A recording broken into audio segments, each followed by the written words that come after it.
Welcome, welcome, welcome. It's that time again, folks. Time for the world-famous motion picture Retribution Power Hour, presented to you by the illustrious Evening Brothers. Take it away, band.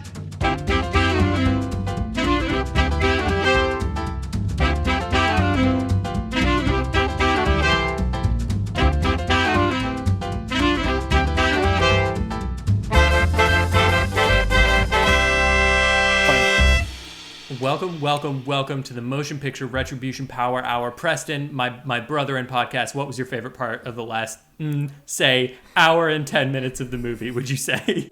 Yeah, what was your favorite scene? My favorite scene was when the two, shall we say, people that we do are eventually going to get together had a witty tete-a-tete against each other. Ooh, that was my favorite. Yeah, part. I love when they went tet for tet. Tet to tet. I love that part. Tet to tet right after they get dumped into Sydney Harbor. Yeah, I love that part. I love the tet to tet. Yeah, Sydney part. Harbor and whatnot. Yes. Yeah. When the shark tried to get him.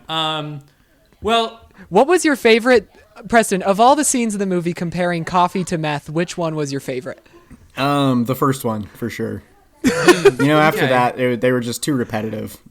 Preston, I know comedy comes in threes, but it never got funnier after the first one. The problem is he's right.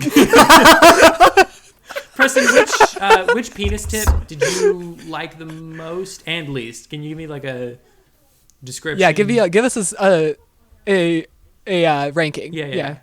Tier list. Unfortunately, my Netflix is the kids version, so those scenes were heavily censored. They just put a little Kermit over that one. Netflix is putting out bespoke, edited, censored versions of rated R movies for kids. Lincoln, this one. Actually, it's just Anyone But You because they thought it was good enough that the world needed to see it. Yeah. Yeah, it was so good. So Preston, John, we have tormented Preston enough. Preston didn't watch the movie mostly. Most of the movie he didn't see it. I watched the important parts. I got the gist of it. You know how Lincoln, you and John, watched the movie. Preston didn't do that. He didn't partake. So this time. So here's the thing, right? Apparently, we all get remember one, how at the beginning, he said we all get beginning one. of this podcast, there was a whole running bit that was that Preston didn't give a shit and was super bad at making a podcast. Well, I enjoyed that bit and thought that it was really fun, so I wanted to bring it back. The beginning of the podcast is when we were making this joke. Yeah. Yeah, you really lived into and then we stopped. So this is going to be fun. Yes, it is. It is going to be so fun. This is the Motion Picture Retribution Power Hour. I should have said that at the start, but I wanted to put him straight on blast from minute one. This is Motion Picture Retribution Power Hour, the only podcast on the internet where three straight white gentlemen, boys, tell you about a bad movie and they make each other watch bad movies. You could not let us be gentlemen. Nah, it didn't feel right. Deep down, it didn't feel boys. good. Gentlemen watch the movies that they commit to, so it just didn't feel right. Gentlemen keep their word. Yeah, that's right. Hey. Hey. So, I'm Brother John. Oh yeah, I'm Brother Lincoln, and I watched the movie. I am Brother Preston. And I watched some of this movie. Can you tell us, Preston, before we even jump into it, what's the last thing you saw?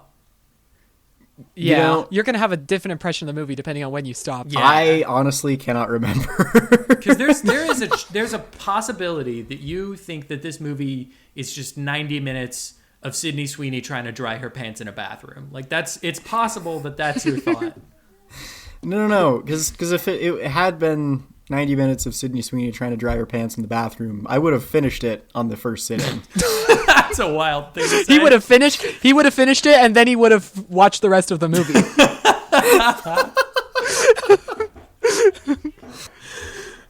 So I did make you boys watch the movie Anyone But You, starring Sydney Sweeney and the guy from Top Gun, the new Top Gun, not the old Top Gun. Yeah, but not Miles Teller. No, yeah, not Miles Teller, not Tom Cruise again somehow, because I guess maybe also the guy from isn't this the guy in Stealth?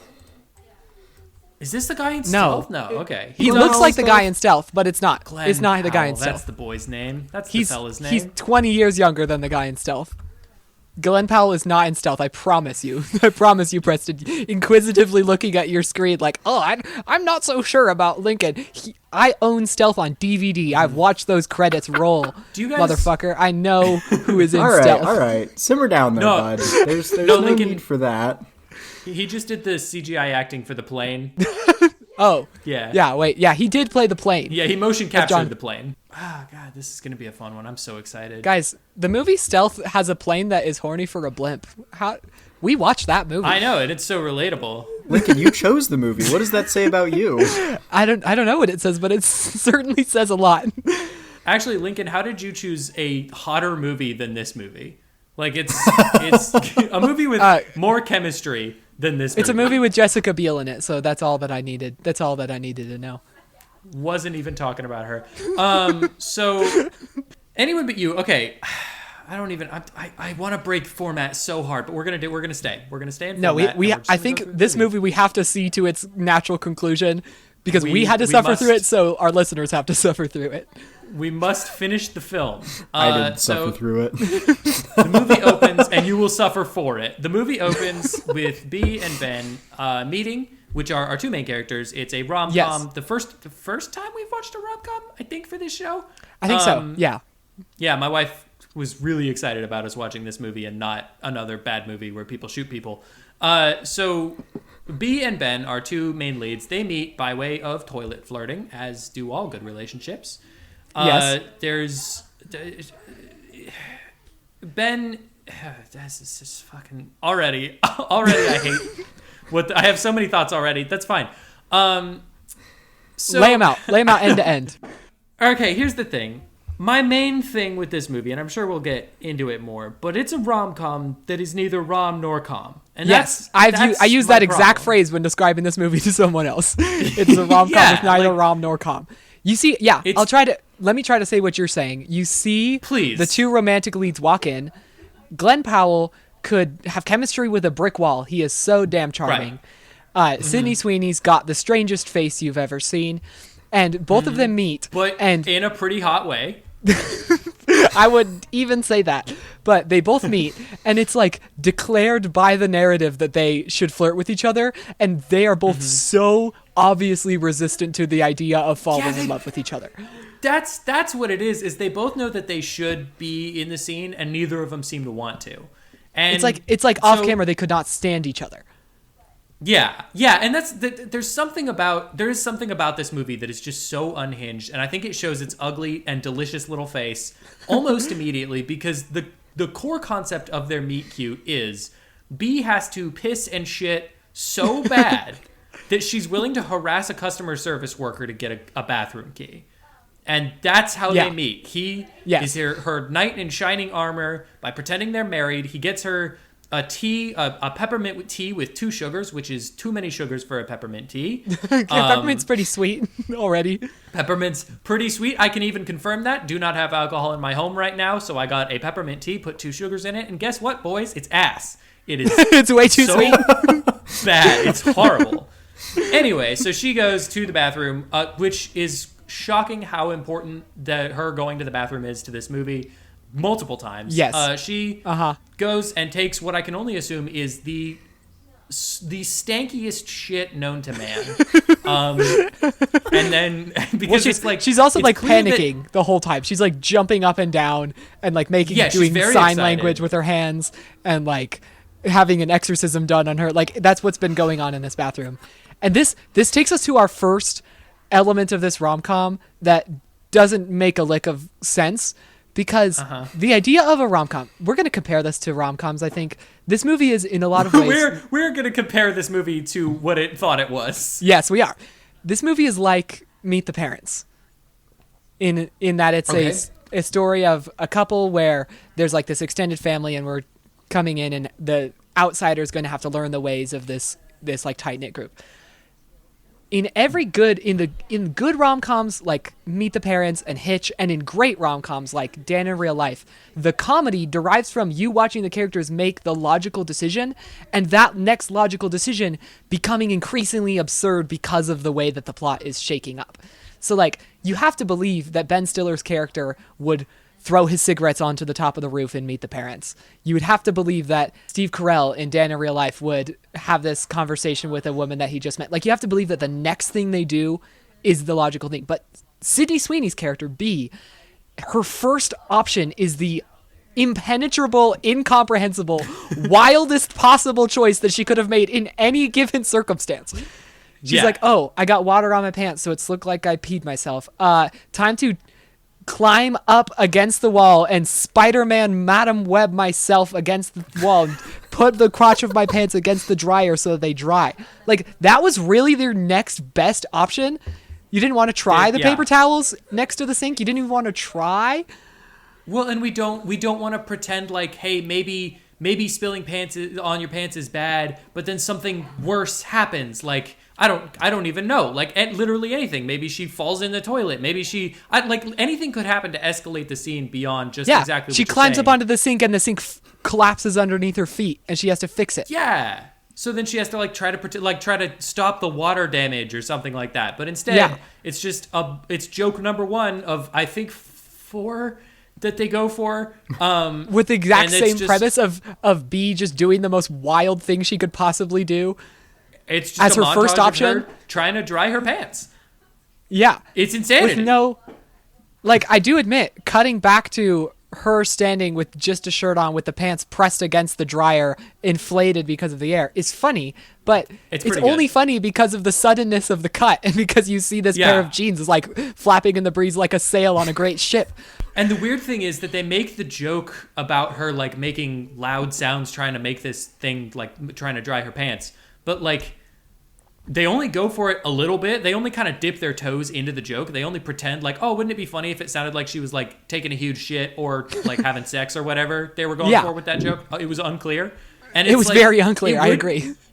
It would be funny, but it's not if you don't do the joke. The movie forgot to do the joke. It's almost like there's an asterisk that appears and goes insert joke here later. Don't worry about it now. Our time is so expensive. We'll fix it in post. We'll fix it in post. So they for some reason this works. Her pants are perfectly dried. She walks out. Her pants are completely dry, which I don't know if you've ever had to dry jeans pretty fast, but the jeans actively try to not get dry. You have to go through all 5 stages of grief to dry some jeans. And one of the stages is just putting them on and being like, I'm gonna show up to work with wet jeans on my legs because there's no better option. I'm gonna look like a piss boy. That's what I'm gonna have to do. I'm just going to have to be the work piss boy for today. So they meet each other. Ben sees that she has toilet paper on her shoe, which seems like the end of a much calmer scene. Whatever. He tries to call attention to it, and she's like, "Oh, are you gonna ask me out?" And he's like, "Yeah, totally." Anyway, it's fine. As a mute cute goes, it's okay. It's a little bit clever. It's kind of crazy that they're gonna give you the bathroom key on a portafilter. That's nothing. That's insanity. Those things are pretty heavy. I don't know if you've ever. Anyway, and they're also really portafilters are not cheap. The whole point of the bathroom key is that you got to be at peace with someone losing it. But I'll tell you what, they're not flushable either, which is maybe what they were going for. But yeah, one of my two favorite things about portafilters, not flushable, great for bathroom time. Jonathan walking in with a portafilter and a tamper into the bathroom don't worry. Don't worry, babe. I brought my own. I'll be back. So they go on a montage of getting to know each other, which seems like it should be a part of the movie, right? To me, it seems like that should be a part of the movie where there's chemistry and they get to know each other. But nah, don't worry about it. That's drowned out by the loudest possible music. This is where we get to the other crux of this movie, which is they didn't. Maybe they could have, but they didn't write any witty dialogue for any of the characters to say. Yeah, so this montage. That's what I was curious about that, because the portion of the movie that I watched, none of it was witty or interesting or well written at all in any sort of way. They just keep Nor is it delivered in any sort of way that would make, shitty dialogue seem witty and interesting. They keep cutting to the punchlines of jokes that they didn't set up, between the two characters. It's pretend they had a really interesting conversation. It's like they told Glenn Powell and Sydney Sweeney that right before they turned on the camera, and they're pretend that you were just saying something really cool, and they roll the film and it's oh, you're so funny, and they cut. They're great, that's all we need. I like to think that when they cast this movie and when they started making it, the script was have them just improv getting to know you scenes around the town. It'll be great. We'll just have that happen. And then they couldn't get a single usable audio, so they were just fucking blast a song. That'll work. It worked for Madam Web. Happening. It'll work for us. It worked for Madam Web. Yeah, it's class. I have a little fun tidbit about Madam Web at some point that we'll definitely get to. So they go to his apartment. They see Chekhov's giant wrench that doesn't come back. They go to their apartment and he only turns on one single light. Yeah, it's his apartment. I want to talk about his apartment for a second. Fucking American insane. Psycho ass Yes? living residence. Something is wrong with his whole zone. It gave me this false hope for a better movie because you see a shackled ATM machine that he had taken from its place and brought up there, and you see a giant wrench, and you think, wait a second, is this like I don't even know what genre of movie this is, but is he like a secret criminal? Is he a con man? Did he steal this apartment? Oh, there's so much dramatic tension. You're looking for Fast and Furious. That's this is what Fast you and are Furious. hoping for. Is he This a could have thief? been. Does she have to discover that he's a thief? But no. But no, he just find has a out wrench. what happened with that ATM, which We I also would don't. even have accepted. I would have accepted right at the end a funny little like, hey, you never told me about that ATM and I've been thinking about it this whole time. That would have been a funny little gag right toward the end of the movie. No. But no, we don't get anything. No, he just lives in like so an insurance commercial apartment, and he just Some lives his things- insurance commercial life. I wrote a list of things in his apartment, which is giant wrench, shackled Yes. ATM, and Yes. a computer setup the likes of which only the villain in Madam Web would have, which is it's exactly what it is. Like it is the exact setup where you can see him like taking on and off the masks in Madam Web, where he's like, "Oh, they're women," or whatever that scene was about. or whatever he was saying then. I don't remember. Here's the thing, Lincoln. If you could tell me that I'm wrong and prove it to me, I would love to hear it. But I don't. No, I have no clue what he said. think you can. I know what scene you're talking about. Not the faintest idea what he said. So this is where the movie gets a little bit crazier, and it just escalates from here. But there is a mishap. A bee leaves Ben's house early because she Because she wanted to. Because the wildest possible option is always the best option. because she is a wild card. Yes. So she leaves and calls her friend. But here's the thing: the movie will go on later to explain that she left because she was afraid of him, and she was like not afraid of him, although she should have been. She should have been afraid of him. He is so creepy. She should have been so was afraid of him. She should have had like 911 on speed dial the whole time. She should have had her hand hovering over the like send emergency text the whole time. Boy, yeah, he is the creepiest creepo. He looks like He's a real psycho. Yeah, and he makes her a grilled cheese, and he's like, "Isn't this amazing?" And if she had been like, "It's just a grilled cheese, man," he would have used the wrench on her. I guarantee he would have tightened that adjustable wrench against her wrist until her bones broke, like one by one, like. And then sold her for parts on the stock market. I don't know how that works, but I think he would have found a way. Yeah, he is so creepy. Good to let that air out. I feel at peace. I feel lighter now. I like Glenn Powell. I like Sydney Sweeney. I don't know why anymore. I agree with half that statement. I like both of them. I've seen them both be good in things. Nothing that we've watched for this podcast. I've seen Of course them both not. be really good in things. I don't know what happened. Anyway. Yeah, so she Bea leaves. leaves early. She leaves early because, and again, the movie will later go on to explain she left because she was afraid of how much she cared about him, but she calls her friend and she's like, "I fucking left. I'm out of here. I left." And her friend is like, "Why?" And she's like, "I don't know, man. Who knows? Could be anything." And the vibe that I get from that moment is that she just like panicked and left. Because she was like, I shouldn't be here, but not that she like was so in love with him. They don't. No, and this her expression is one of like, oh shoot, I cannot believe I fell asleep here. I need to get to work. Yeah, it's like, oh fuck, I spent a night with that guy. I have to get out of here. I can't be here. This is insane. Which Yeah, because he's the weirdest man there is. So she goes back. And hears him when his friend comes in and says that he's in love, and he says that she's nothing. She means nothing. She's just trash, I think, something like that. This is another one where like a movie of this genre would have had a different reason why he would have said it. Like that language of one character watching from a distance while another character says something that they wouldn't say in front of them. That's a really common trope in rom-coms, right? The misunderstanding. But yeah. Another more cowardly movie would have had him talking about like his ex or like a boat or like a car that he just sold or something, and she thinks he's talking about him. But this movie has the bravery to be like, no, No, he's talking about her. He really does think she is trash. And she heard fully it. shit-talking her. There's no misunderstanding. She heard exactly what he said about her, and he meant it. Okay, that's the thing. So it cuts to 6 months later. Ben thinks that she ghosted him because she did, and B thinks that she correctly heard him say that she is worthless and trash. So Which he did. the movie starts, and within the first 10 minutes, it's like, hey, yeah, these people should not be together because they're both awful, the worst people in the world. And the rest of the movie does not do anything to track that back. We just know that Sydney Sweeney is not all right in the head. We don't know that she's the worst person yet. We just know that she rolls a d20 whenever she has to make a decision and picks whatever option comes up. Except we do, because she goes into the bathroom, or she goes into the coffee shop, and she's like, hey, can I use the bathroom? And the lady's like, oh, no, sorry, you have to buy something to use the bathroom. And she's like, actually, legally speaking, you don't have to buy something to use the restroom. You have to, by court mandate of Section 211C, you have to be able to use the restroom, which sucks to do to a person. Like, she's just living her best life trying to do her own job, and Sydney Sweeney barges in.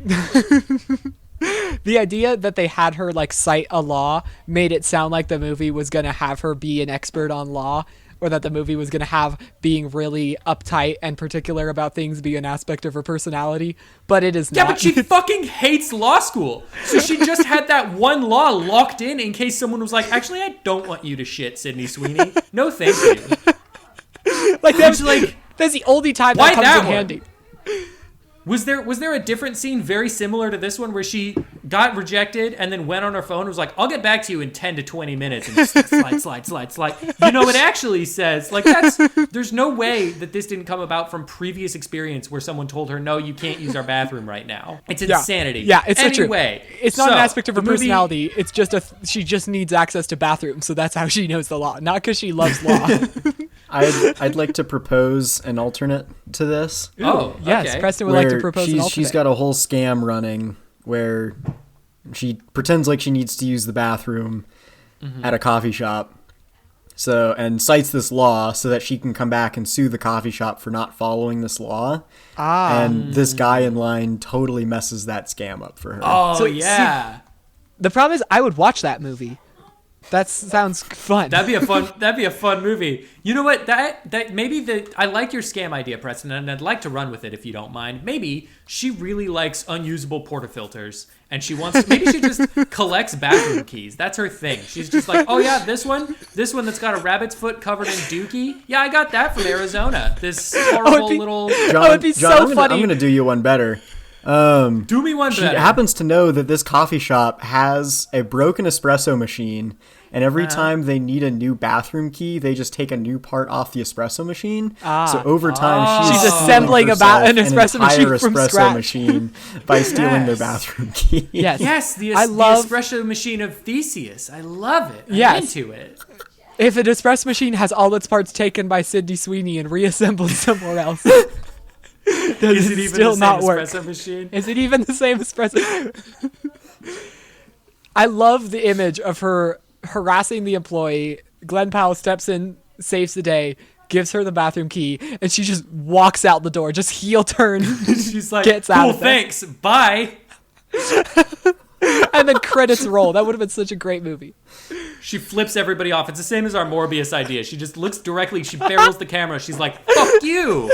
And then she walks away. And it's like, I forgot about the alternate you. Morbius ending where he flips off the camera and says, fuck you, and then the movie ends. I forgot that we fixed Morbius. Yeah, we made Super Morbius. So the movie cuts to 6 months later. They meet in It's a bar Morbius with an E.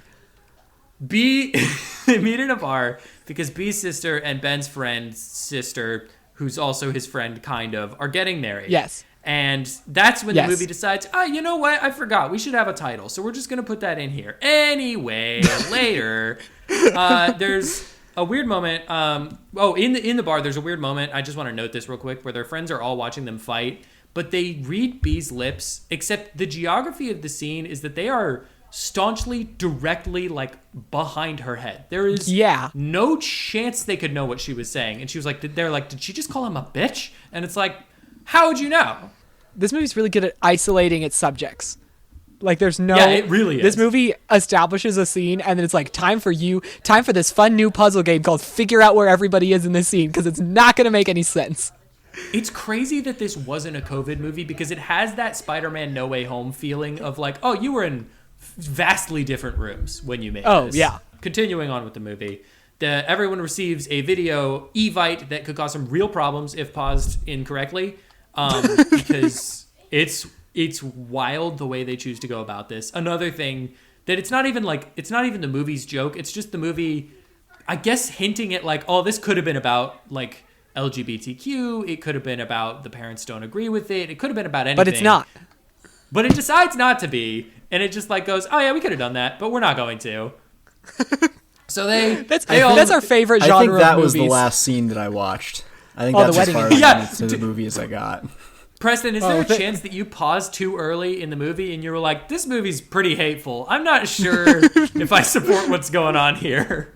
No, you know what? No. That scene started playing, and in my brain, I was like, what the actual fuck is this about to be about? And then This is about to be about. And that gag was so bad that it made me stop the movie and decide to come Take back a to breather. it tomorrow.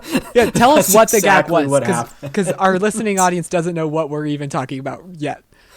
Oh, yeah, I'm sorry. So they receive a video evite. It's announcing the marriage in Australia. They're going to Australia.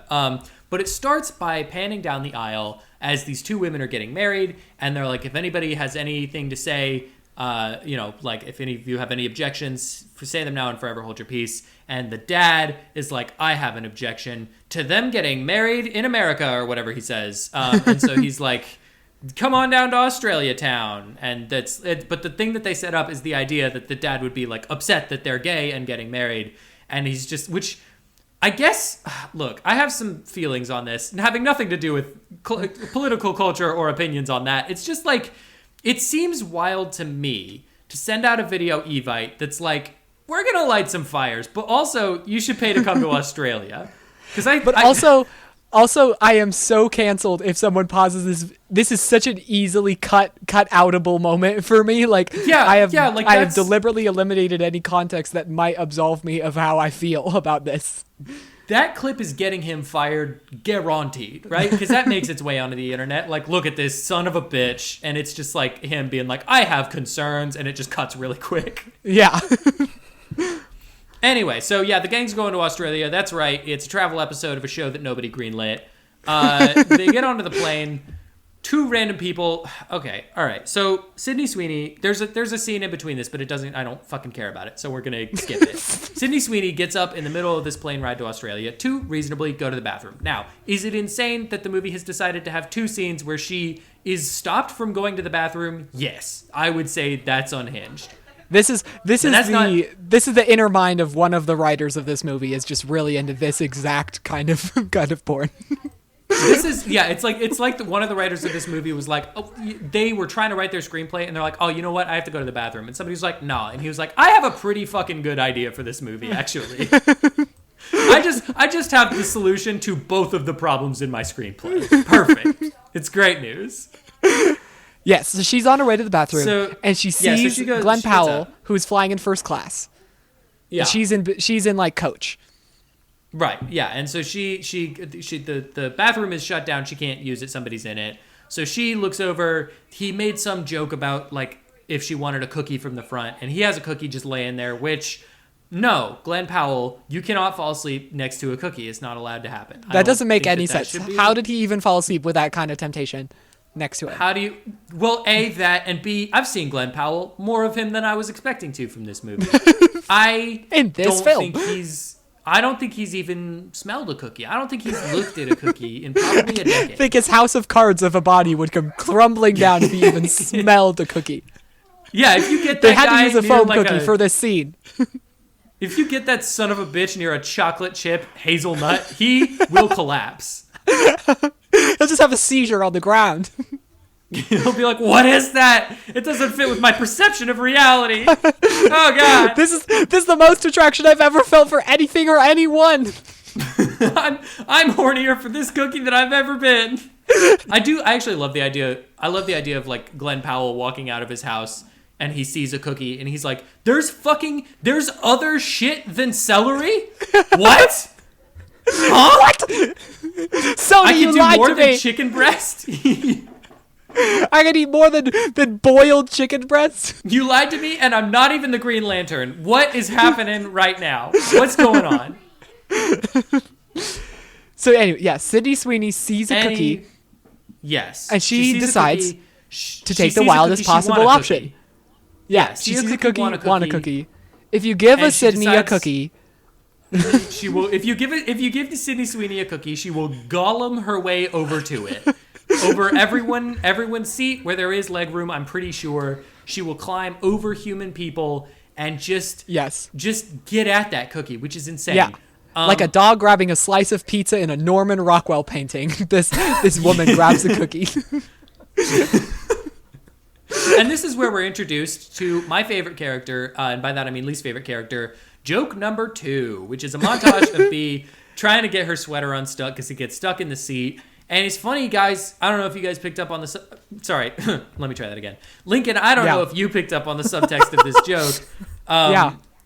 But it's funny because it looks like she's having sex with Glenn Powell. Yeah. Oh, I wrote a note for this one. One note says escapade drums, which the same obnoxious freaky drum cue comes in every time she's in an escapade. Horrible. Yeah, the shenanigan drums are the worst. Yeah, I called them the escapade drums. You called them the shenanigan drums. Preston would have probably called them like the caper drums, or he wouldn't have come up with a name for it even if he did see it, to be honest. But here's the note I wrote. Hey. Oh no, hot girl in embarrassing situation again. I wonder how she's going to get out of this escapade. I want to just take a second. We're so deep in the paint on this episode. This is gonna be a long one. I can feel it already. This is our first 3-hour episode. This is good. We're gonna have to chop and screw a lot of this, but I know that it's in fiction. I know I'm fully aware that it's a joke movie with jokes in it, hypothetically. But there's a bit where Bee is like reverse cowgirl riding him to get her sweater unstuck, right? And this lady looks over and she sees her doing this. Bee kind of goes, haha, isn't this weird? And the lady's like, well, I guess it's first class. And it's like, guys, I'm not rich enough. Is that what happens? I don't think it is. I haven't seen Eyes Wide Shut. I still haven't seen Crash, but is that what Crash is? Is this what adults do? Is this what rich adults do? I'm married. I know what some of it is. But not this. I don't think Am I missing out? That. Is this? I don't should think I I've have been been to doing that this the whole soiree. time? Is that what you're supposed to do? Is that how it goes? Nobody ever gave me the talk. I assume it's about how to do that on an airplane and why it's okay. And why you wouldn't call a stewardess and be like, excuse me, someone's getting nasty up here. Can you stop them? What happens next, John? Okay, so next they land in Australia. They find a fancy home. That dog can do tricks. Why do we watch the dog do tricks? Whose dog is that? Why am I so proud of that little guy? And then we learn the dog's name is Klonopin. So a lot happens in the movie. It's an emotional roller coaster. Sorry, hang on. I'm going to need to hear that one more time. Which part? The dog's name. Yeah, Klonopin. I Yeah, didn't can even you, catch can you that. Wow. enunciate a little bit more, please? Klonopin. Klonopin. That was a little too slow. Klonopin. Go a little Say it faster. fast, just enunciate. Klonopin. Klonopin. Yeah, you hear it? It's Klonopin. It's Which is Boofledorf. It's the it's The Gipolo. dog's name was Chlamydia? the dog's it's name Coraline. is Dumbledore. And I like when we boys. I like when we do a little choose your own adventure of jokes, and you can try to kind of decide which of us you want to listen Choose to. whichever one is the funniest. Just make that one was the one we meant to do. That's the one we did, and we all were so quiet and so good when the first person decided to make that joke. Okay, so we're introduced to Margaret, Ben's ex, and her new partner, who was exactly? We skipped over an important thing. We skipped over an important moment. Okay. Yeah, it's cool. Railroad. They Go ahead. They get told, Sydney and Glenn get told that they have to stay in the same house, which kind of makes Right. sense because it's like a wedding party and I don't think they're paying for it. So they're like, oh, we have to live in the same house. And you get a little bit of Dan in real life vibes because you're like, oh, they're going to have to navigate this confined space. And then one of the brides goes, oh, there has been a snafu. That's literally all she says. She says, there has been a snafu. You guys have to share the same room. And okay, one, it's a contrivance. It's in rom-coms all the time. I can be at peace with that. I can be at peace with they weren't creative enough to come up with any plausible reason why they would have to share the room, and they just declare it by fiat. This is a rom-com. They have to share the same room. What I cannot abide by is the fact that never comes up. That never matters in the story, is that they have to share the same room. There's not a single montage Lincoln, of them having to divide the room up. Buddy, There's not a single... Hey, buddy, I know Preston can't corroborate this, but you've missed a bit in the movie. I understand that it's hard not to glaze out for this particular flick. What did I miss? The scene does go on after that, and she goes, haha, just kidding, and then she runs away, and the other bride goes, she's such a jokester. Isn't she so good for me? I did not hear the just kidding. I thought they were sharing a room the whole movie, and I was so disappointed that it never led to any escapades or capers they share a room for or shenanigans. Some of the movie.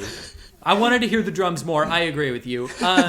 So then we're introduced to Margaret, which is Ben's ex, and her new partner, who, and this is what I was getting at earlier, where the fuck was he? Because we saw a wide shot of the beach, and there was not a surfer man. He was nowhere to be found. Was he hiding under the water? Was he under the sand like a little crab? Where was the huge Australian man? I need to know, Lincoln. He descended from the sky like the god of thunder he is. That's fair. It is good. Yeah, there's some jokes. There's some Hemsworth jokes, which you had to expect. Yeah, we could say like thunder from down under. It kind of is a good joke about Thor because he's played by Chris Hemsworth. Yeah. What else do you have? What else do you have? Well, the problem that was about it. I've been sitting on that joke for such a long time. No, that's okay, because Preston, we've reached your quota of needing to say something. So, what is your Australian Thor joke? Yeah, Preston, we will all wait, just so we're clear, until you say your joke. Yeah, you got one in the slow cooker for us? Hey, I think we found Preston's new nickname. Slow cooker? Yeah, I think we did. We got the deuce. We got, wait, what was mine? Leak? Yeah, the leakster. And slow cooker. And slow cooker. Hey, can you give us a little bit of that pork belly slow cooker that you've been working on for so long? What's the joke that you have? Yeah, some of that slide off the bone, slow roasted, you know? Yeah, give us some of your cheesy nachos that you've been working on. Slow cooked cheesy nachos sounds so unappetizing. Sounds so good. Guys, all I know about these cheesy nachos is that they require patience. You gotta wait. I just put the cheesy nachos in right now. You have to wait until Thursday, Kevin. Dry aged nachos is not something that sounds particularly appetizing. I don't think they would be dry aged. I think it would be just soggy, like it would just be like soggy corn flour at the bottom of the slow cooker. Kevin, get your stinky sausages out of my wet corn. Well, Preston, John, what's your joke? I was so mad at this movie for having a snafu, and I really have egg on my face now. Yeah, don't you feel like an idiot? I feel so dumb. This movie outsmarted me. This movie might actually be good if we paid attention to it. You ever think about that? No. Okay, so while Preston's slow cooking, because I don't think the timer's gone off. No. Guys, I'm trying so hard to make a Dementis joke, and it's not happening. Oh, that's a good angle. I'm not gonna lie to you. I know. Well, check back in when you come up with one. Yeah. See, Lincoln, it's not going to be funny then. No, it will. Trust me. Can I hit you with like a hang detentis? Nope, you're right. There's nothing there. So we cut to Bee's parents absolutely straight spit roasting her for leaving her ex-fiance Jonathan. So she goes to the bathroom. She lets out one scream and one tear. It's a weird moment, quite honestly. It is a weird moment. It's our third Sydney bathroom experience of the film. Does she run to the hand dryer to dry the tear? She does. I wish. You'd think she that would be so funny. She it's panics because there's a wet tear on her face. This is okay. So we enter a strange section of this movie, which is the family acknowledging that it is weird between the two, and thinking that the best way to like diffuse that tension is bringing it up as much as they can in front of anyone all the time. It's a very strange section of the movie where you're just doing like wedding stuff, like wedding party stuff. They're doing not wedding stuff, like things that you actually need to do for a wedding. Like no. There's Like a different charades. section of the movie where they like buy the flowers and buy the cake and everything. But this is which we'll get to because I have some feelings. But yeah, we gotta just sit on a patio and like make jokes and light fireworks for each other. This is another one. Yeah. The joke of the wedding celebration thing getting caught on fire before the wedding happens is a joke that Meet the Parents did in fact do. They did in fact make that joke, and this movie goes, you know, what if we made that joke without any setup? They're like, oh, Meet the Parents, they're suckers. They went through so much setup and thinking to make this joke work. We don't have to waste all that time. We got valuable Sydney Sweeney minutes at our disposal. Let's just do the punchline without any of the setup. Actually, you know what? I want to take a second because I watched a movie last night that I was prepared to watch and then recommend on this podcast, but I can't because it's too heartfelt, good, and funny. And that movie is 80 for Brady. And I don't know if you boys have heard about this. That is a movie that is so staunchly committed to we're gonna make you live with and care about these characters to the point that it starts and I'm like, man, this is a bad movie, and it ends and I'm like, I would do anything for those guys. Anything. I would kill a human man just to watch 20 more minutes of them doing their shenanigans. And this is like the inverse of that movie where they're like, they do absolutely no groundwork to make you care about this character. We're gonna make you hate these people. We're gonna make you despise their fucking guts. Yeah, because they make this entire wedding about them all the time, the whole time. I was your best man at your wedding. You were both my best men. And can you imagine if I was, during the preparations for this one, making just the biggest possible deal about my ex-girlfriend or about someone in the wedding party that I didn't like? Like, it would have can you been believe how bad of a friend I'd be? It's in such bad taste, and they never really draw attention to it. There's like a passing moment where they're like, oh yeah, sorry. But like, the idea of you being at like my wedding, the weekend of my wedding, we're all hanging out, and you're like, yeah, this is great, but that bitch, I can't handle her. I would be like, what are you doing? Let it go. Like, it's fine. Why are you here? Be an adult. Why is this happening right now? It's psychotic. And you'd think that was part of the comedy. You'd think that them having to deal with each other for 2 days would have been like the impetus of the movie. Like, you'd they think hate that's each other. the movie, wouldn't you? You think there'd be a prank war where they have to discreetly annoy each other without messing up the wedding party. That should be the movie, but that's not the movie because the movie once again decides to start pretty much over and From go, scratch. oh, what if we had to get them set up with each other? So their friends are like, okay, well, drawing attention to this whole thing didn't work because obviously. So the next best step is to get them to fuck. What? Movie? Excuse him, what? I don't think maybe the next so. step is I'm unimaginably wealthy. Let's just rent a room for one of them so they don't have to live in the same house. Yeah. I thought you were going to double down on them having the same room, Lincoln, for a second No. there. No. Anyway, Also, I agree while with we're you. talking about unimaginable wealth is the lubricant that greases the wheels of this movie. It's this movie, so like, crazy. literally none of this movie could happen if every single character wasn't just disgustingly wealthy. This movie could not function. If I had the money, I would buy a time machine, go back in time, tell them to make this exact movie, and I would give them the money for a sequel because it's so unhinged that I need more of these exact type of movies.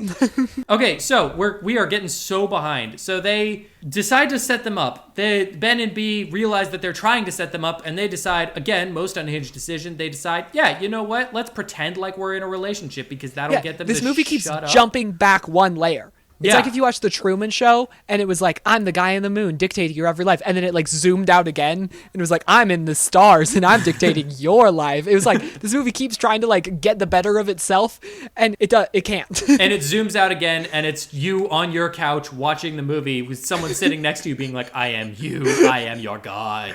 That's what this movie feels like. Yes. Preston, I'm loving watching you listen to some of this. Slow Cook, you got a joke? You got jokes for us? That's all good. We'll check in No, later. okay, So, move on. Okay, so they decide that they're going to pretend to be in a relationship because, sure. And then they go on a hike, and this is a scene that I really want to talk about. Okay, speaking of wild decisions that they make, Preston, you are not going to fucking believe us when we describe what happens in this scene. Do tell. I'm sitting in suspense. They go on this hike. Yes, and it's them and their friends. Oh, also Jonathan's here. I don't know if that matters to you, Preston. But Jonathan is not played by Robert Pattinson, to my great dismay. He's From not. a distance, I thought it might have been Robert Pattinson. I would have freaking died on the floor where I stood. Would have been if really it was him, but it is not. It's not him. It's like if he. Lincoln, and you were Timothée watching this Chalamet had a movie baby. standing up? Yeah, pretty much. Yeah, he's too excited. So they go on a hike and they reach the apex of this hike. They reach the coolest part. Which sucks. I just want to point that out really quick. It's a really boring view for Australia. Like it's some trees. It's not a good hike. Yeah. Uh-huh. Lame. How dare they? They decide, okay, here's where we're really going to sell it. We're going to sell that we're in a relationship. So they move forward as if they're in like a little stage play, and they try to like smother each other somehow and pretend like they're cuddling, and Sweeney's like, that's no good. You're doing a bad job. And so she and they decide, she rolls a d20 in her head, and the option that comes up, what she has to do, which is, we're going to, as a display of our affection for each other, that we don't care about each other, but we want other people to think we care about each other. We are going to grab each other's asses. And Preston, you might be thinking outside of clothes, right? Of course, right outside of clothes. No, of course it starts out that way.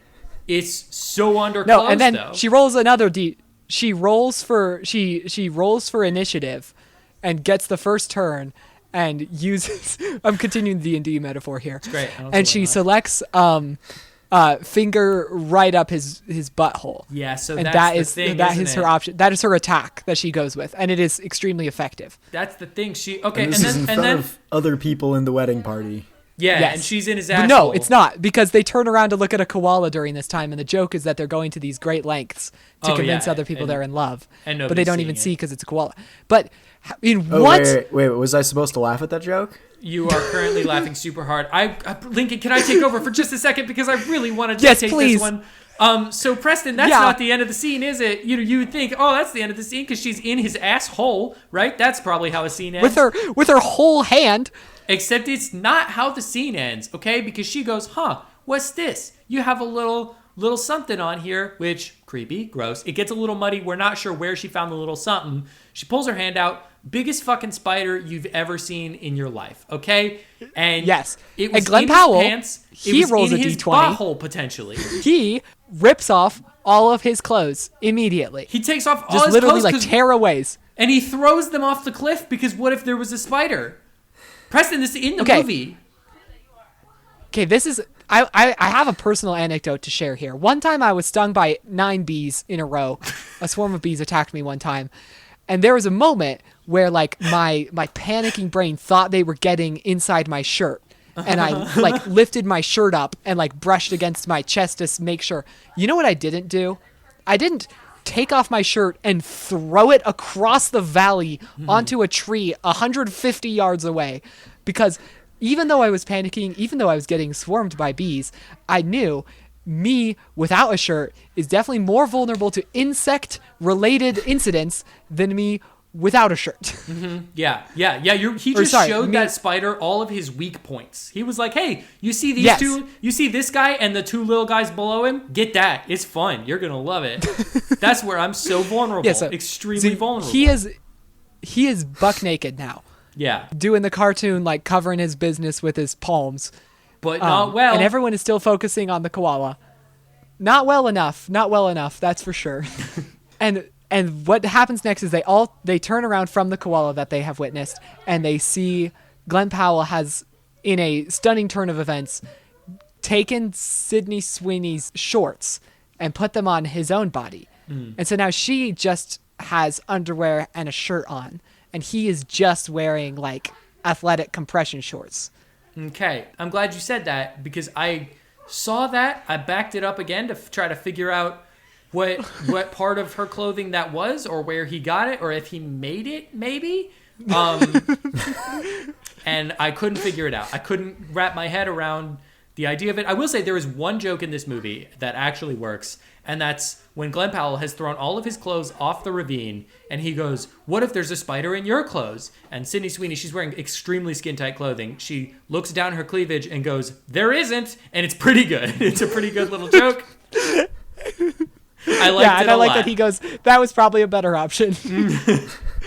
Okay, we are dying to continue. Also, can I just say, boys, as we take a second here, I'm really feeling good that our longest episode is the one Preston didn't watch, and also it's this movie. But I almost feel like I'm recapping this movie for you. Like, That's this is exactly why we're what's so happening. detailed, is that you need to know what's happening in this film. I'm gonna get to his point before we get to Lincoln's Find Your Funny, which we are still doing. Here we go. Okay, so Ben teaches Bee's dad how to dive. It's a weird scene. He's Mr. Fancy Man from New Girl. They connect because That's where he's from. Bee's dad. He doesn't teach Bee how to dive? No, he teaches No, her dad. no, It's actually, he doesn't, Preston, because this movie takes bold strides. It's the most romantic moment in the movie, quite honestly, because he Between honestly, Glenn Powell and her dad? Yeah. Yes. Yeah, her dad's because pretty good looking though, so it's it's pretty hot. There's It's a lot of Mr. chemistry Fancy between Man. them. It's Mr. Fancy Man from New Girl. But here's the thing, Preston. He doesn't teach him how to do it. He tries, and the dad is bad at it. And so then he just does it with him. He just dives. He golf swings him. He holds him. He sculpts his beautiful body against Sydney Sweeney's character's dad's body and dives with him. And it's still not a good dive. He gently spoons him into the water, and it's a beautiful moment. It's a Yes. wonderful time. It's a bad dive, but a beautiful moment. It is not a good dive. Okay, so then we see a surfer penis. There's a penis of the Australian surfer guy. He's pretty fun, quite honestly. He's Yes. a good bit.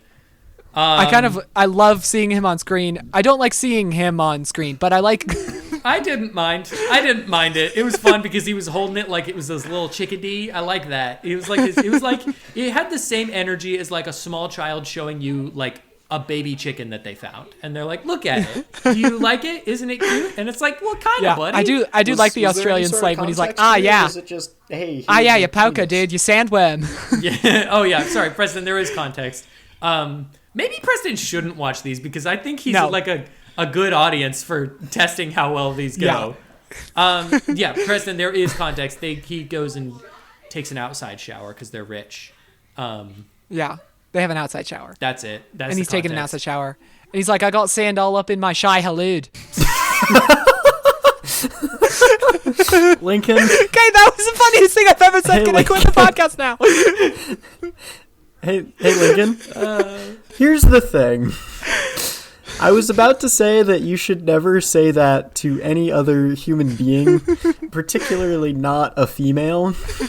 And then I thought for a moment and I said, no, you know what? If Lincoln says that to a girl and she's into that, that would be the girl for him. I think you would be legally married if you said that and she went, "That's either funny or hot. Either option is good. Either option is legal marriage." Okay. If she responded with some other Dune reference, then... Anyways, continue. That was my pressure cooker moment for... That's good. Thank you, Preston. Well, Thank you. Pressure cooker. Yeah, you're no, welcome. it's just pressure cooker. So they go on a yacht for the rehearsal dinner because they have a normal income level. That's where we're going to pause for a second for our classic segment. Find your funny, because maybe now this podcast will be good. Hey, so I didn't make this one. No, I made this one. I thank you for leading me into it, because I have no idea what is the right time or place to introduce Find Your Funny. You start to just sort of get into the groove. Because we're watching a kind of flirty, sexy, subversive rom-com. All those statements are in quotes, just so you know. Right. I'm not so worried about that in relation to the movie. I'm worried about that in relation to how I'm going to connect with you two boys over this video call. So, in order to kind of go along with that vibe, I have come up with a game of Smash or Pass. Oh, okay. This works. And so I'm going to tell you a name, and this is 100% vibes based. I want to distance this from sex because I don't want you to be thinking like I would have sex with this person. I want you to just smash or pass. Well, It's just a vibe check. I am married, so I'm going to have to agree with you on the vibe check part. So, Yeah, yes. yeah. I want to have some thematic distance, but I want it to be a honest mirror of yourselves. So we're gonna take turns. There's no winners or losers in this game, and I just say a name, and the first thing that comes to your head, you got to choose smash or pass.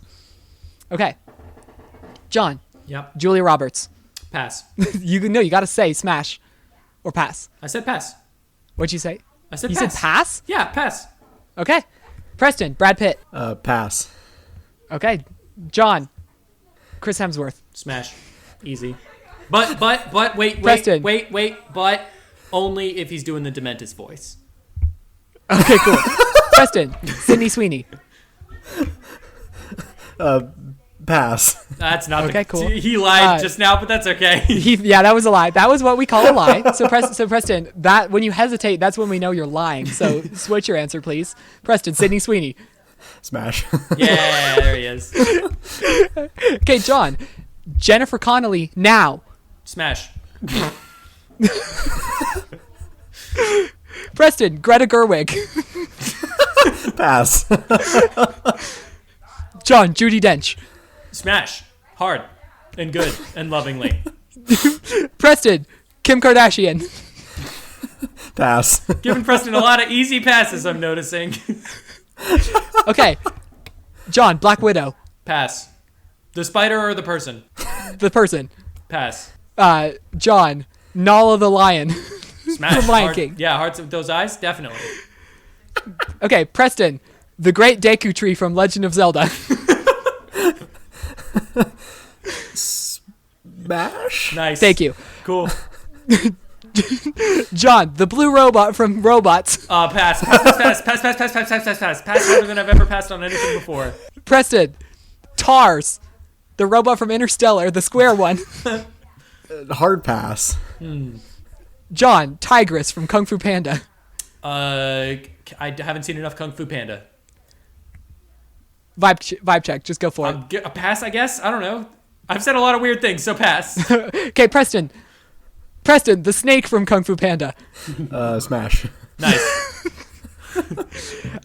John, Yeah. Hela from Thor Ragnarok. Smashing. Yep. Preston, the Anthony Hopkins robot from Rebel Moon. Pass. Pass. John, Shia LaBeouf. Smash. Yep.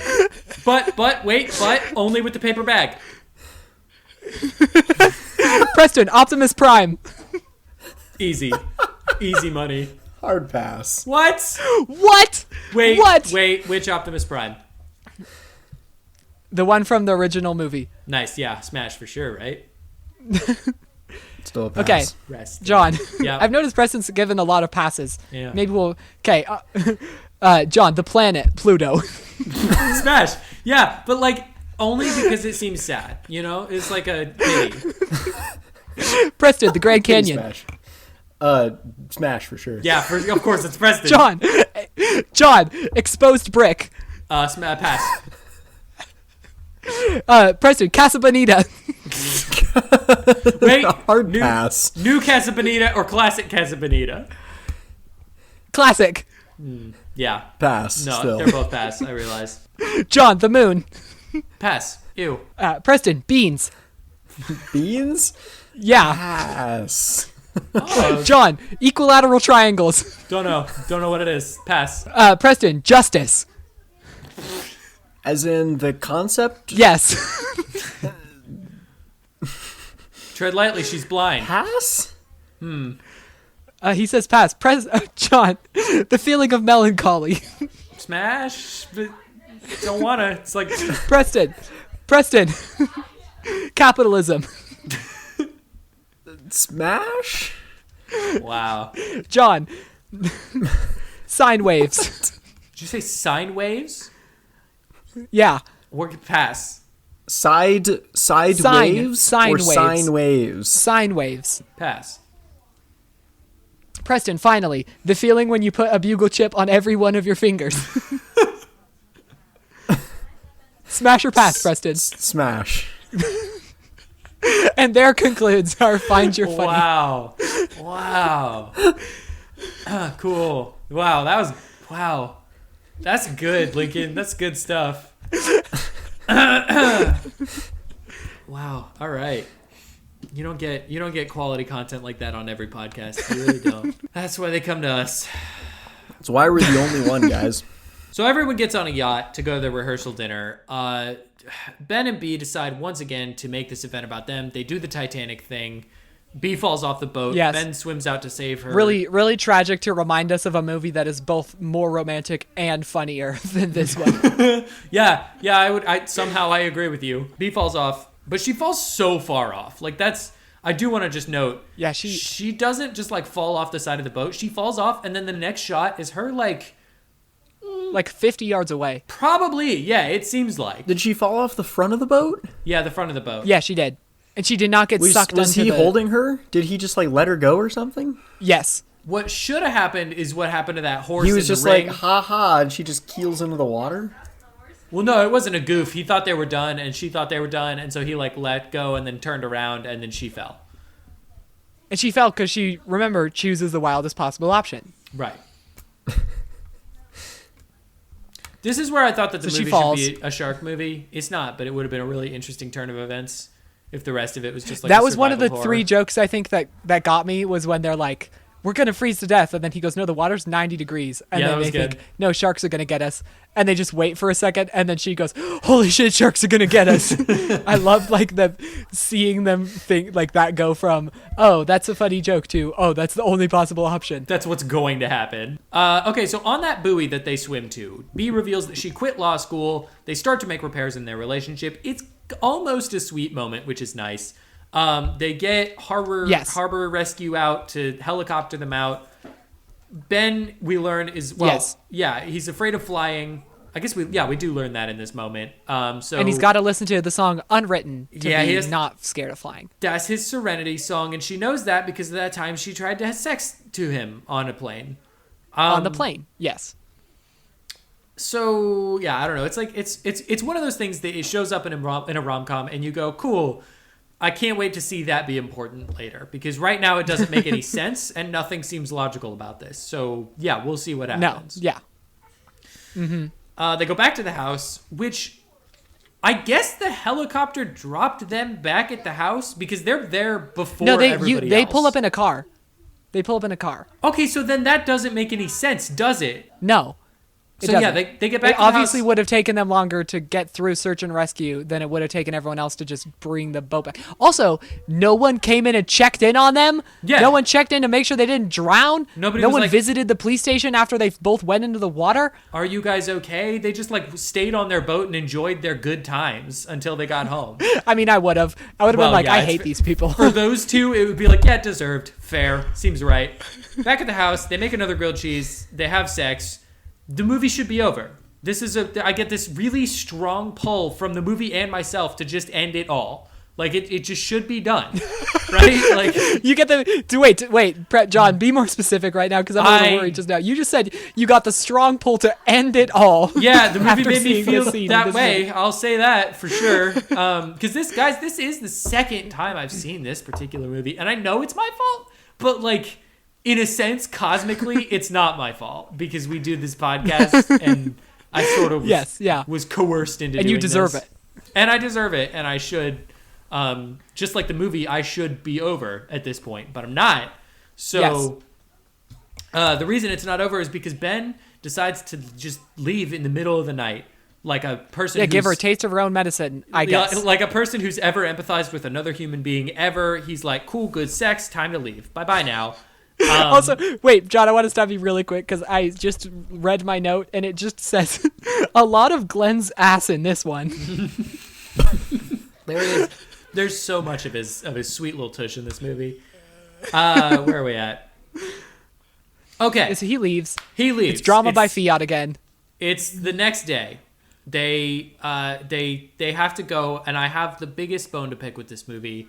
They have to go pick up flowers and a cake for the wedding, which, Yes. boys, friends, my brothers in podcasting, I do know that you have not yet had a wedding. However, Neither of us. I paid a lady $45 to do my flowers. That is the amount of money. She was just a friend of a friend. She did our flowers, and she brought them and set them up at our wedding venue day of. Okay? There is not a chance in hell that these people who had a fireworks show for a day that wasn't their wedding, just a day people showed up, not a chance in hell do they have to go pick up their flowers and cake and not have somebody deliver it. Fucking insanity. Yeah, that is wild. That is crazy. Nothing. It's so psychotic. And also the idea that a destination wedding at a luxury resort condo in Australia, and yet 2 people are going to be enough people to pick up all the flowers needed in their hands. Cool, we're going to get 2 exact business bouquets of flowers. That's what they have. One of which the friend hits across Glenn Powell's face and ruins. So really, and destroys. They just have the one.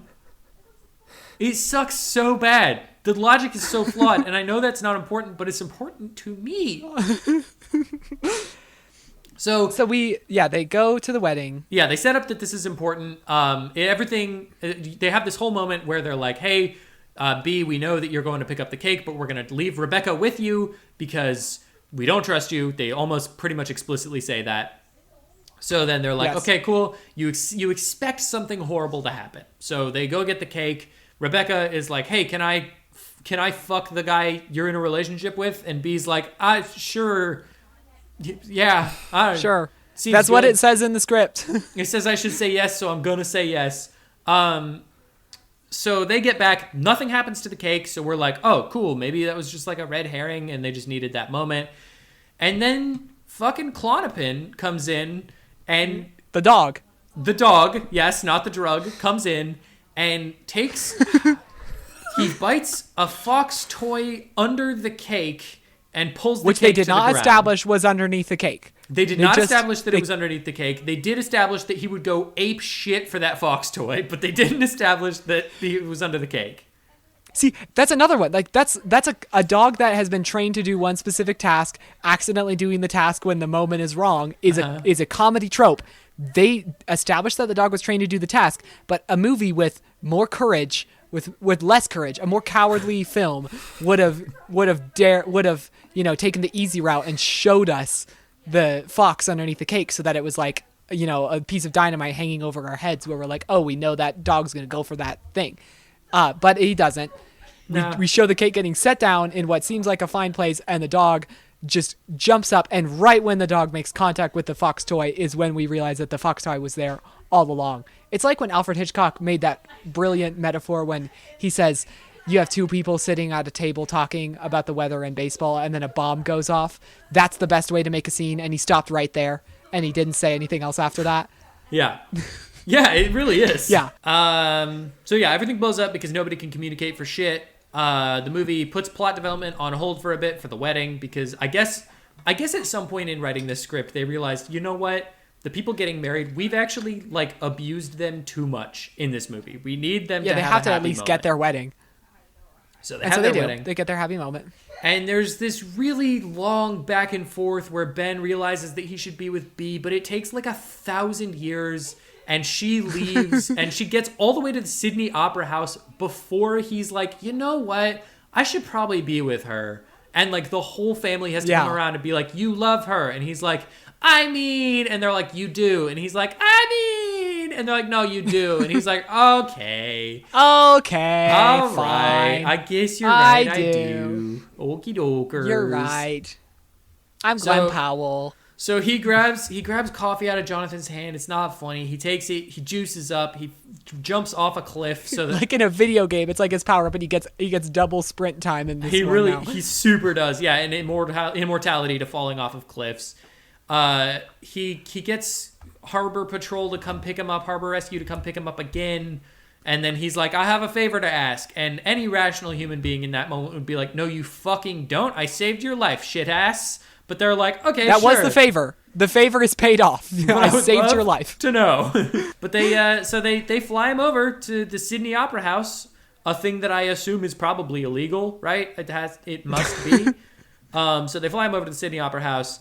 He gets out of the helicopter and he starts running like Tom Cruise. It is pretty funny. I don't think it's supposed to be, but it's pretty funny. He knows that she's in the Sydney Opera House because when they were on the harbor, she said that she likes to go watch people in touristy locations. Opera houses. Which is insane. Just like, I don't know if you've ever been to touristy locations, but it's not a cool place to vibe out. It's not fun to be. It's a place that you get your picture and you get out of there as fast as humanly possible.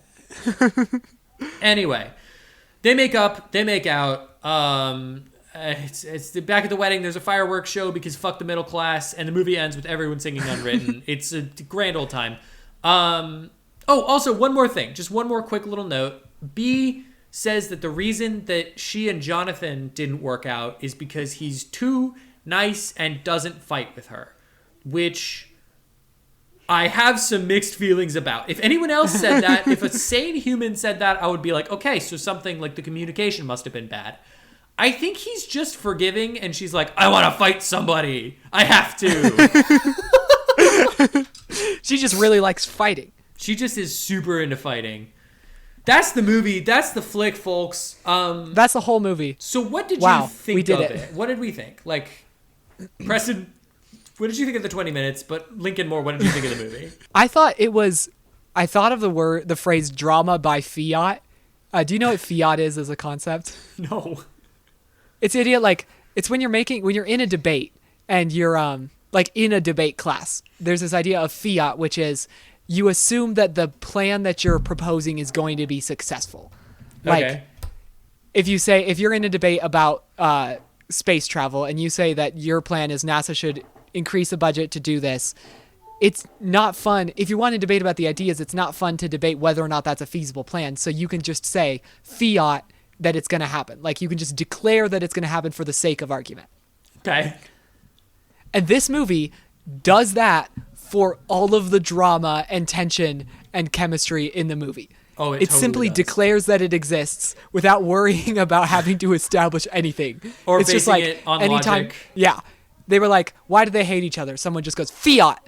They just do. Yeah. Why do they have to get together? Why do they have to be in the same house? Fiat. It just has to happen. Like, there's there's so many contrivances, and they just keep stacking up and up and up, and you end up with this movie that's like full of aliens in skin suits pretending to be humans that have no idea how humans act in real life. Preston, what'd you think of the 20 minutes? I thought it was terrible. That's why I didn't finish the movie. Oh yeah, that's right. I forgot. Why do you think I made you watch this movie, or 20 minutes of it? About 12% of it.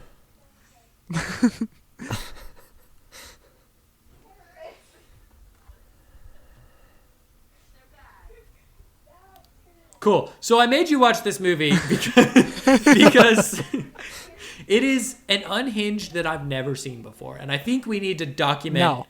We need to document the evil, the atrocities of this plane that we've chosen. And this is a completely new brand of, like, it's not whimsical. It's not creatively It's not juiced. silly. It's not silly at all. It takes itself 100% seriously, and it thinks it's sexy and hot. But it's not, even a little bit. It just isn't at all. And it's like, it's so crazy to me that you can make a movie, because I've seen a lot of romantic comedies that aren't that romantic, but they're pretty funny. Or they're not funny, but they're pretty romantic. Like, I've seen a lot of everything else. I've never seen a movie fail in such a way that I see it skim right under the surface, where if you turned this on and you started doing your homework and you did your math homework or whatever, or you started drawing or whatever, if you, like Preston during this podcast sometimes, if you turned this on and you started drawing and the movie ended, you would go, yeah, that was a rom-com. Like, that looked like a rom-com. It was shot like a rom-com. It sounded like a rom-com. It had all the weird music of a rom-com. Yeah. I saw kissing. All of it's there, but in such a way that it's like, did a sociopath make this movie? Yeah. It is so distant from anything resembling an actual rom-com. It's so and interesting. it totally goes back to, I think the Halloween episode, I said that movies don't deserve HD if they're bad.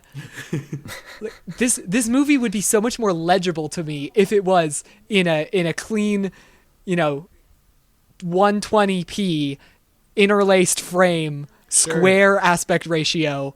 I would understand what this movie was, but it looks like it was an expensive Medicare commercial or something. If you cut out about 22 seconds of this movie, all the nipples and penis, if you cut that bit out and you slap the Hallmark logo on there and change the aspect ratio a little bit, I'd be like, well, yeah, sure, of course. Like that fits with what I understand. This movie to me is what a cookie is to Glenn Powell in my mind. Like this is a thing that I kind of need to watch again.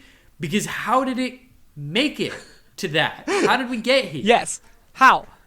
How did this movie cost $25 million to make and so not like $60? Here's my fun tidbit that I wanted to share with you guys. Sydney Sweeney agreed to be in Madam Web for A, money, yes, but B, in return for leveraging the creation of this movie. Which is so crazy to me. Because A, it paid off. This movie made a good amount of money. It did quite well, and some people really love it, and good on them. I'm so glad someone does.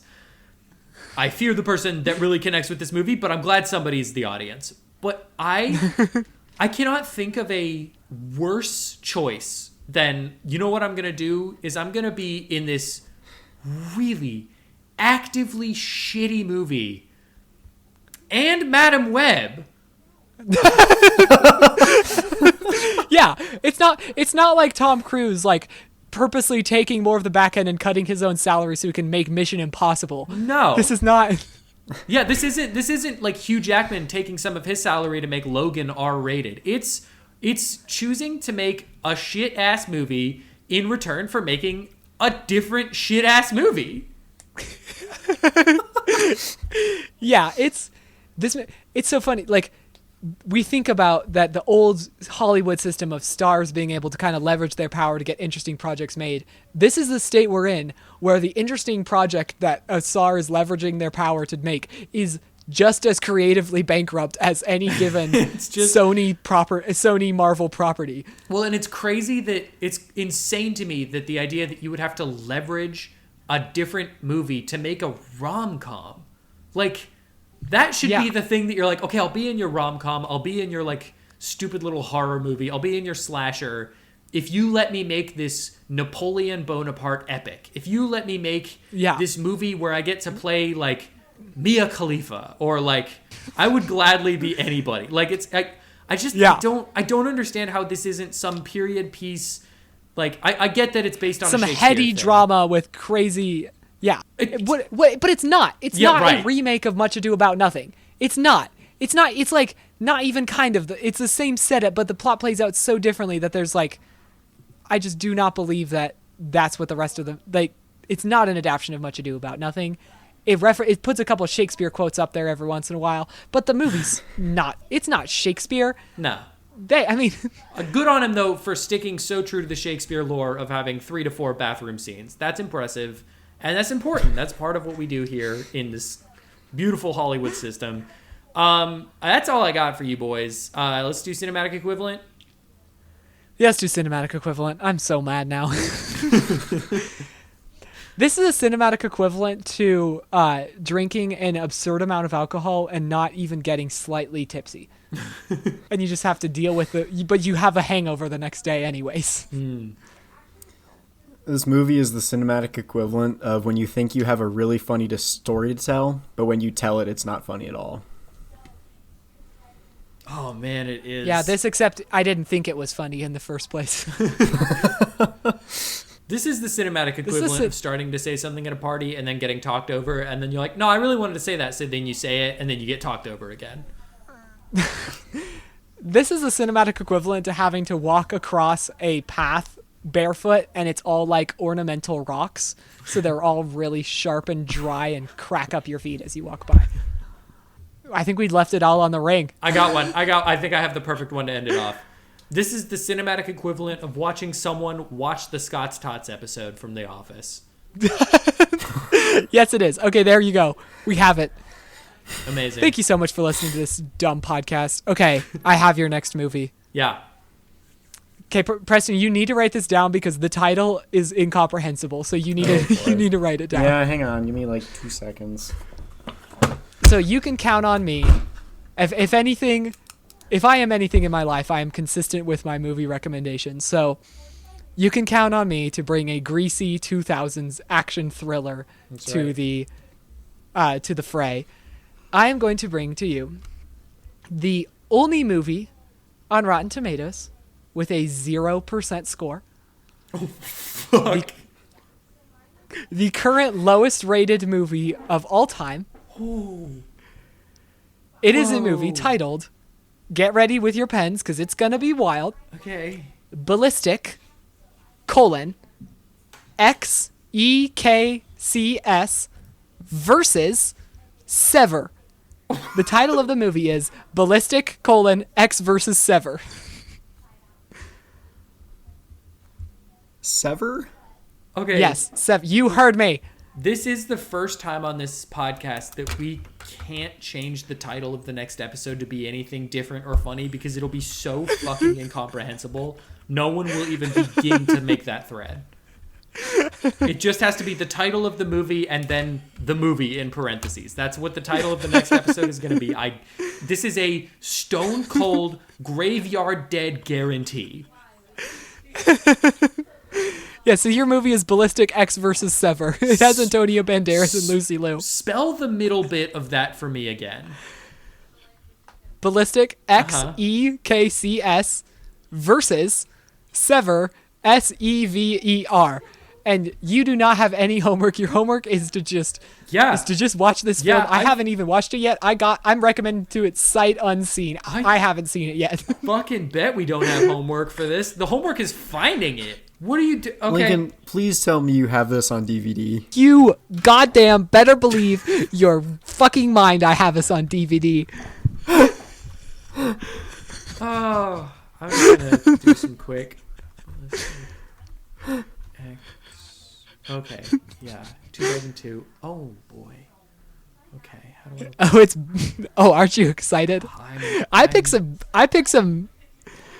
clunkers. I'm feeling feelings. That's for fucking sure. Oh, it looks like it might Okay, be on Prime Video. That's great news. Yeah, cool. So this sucks. Take us out, please. Please take us out. Oh yeah.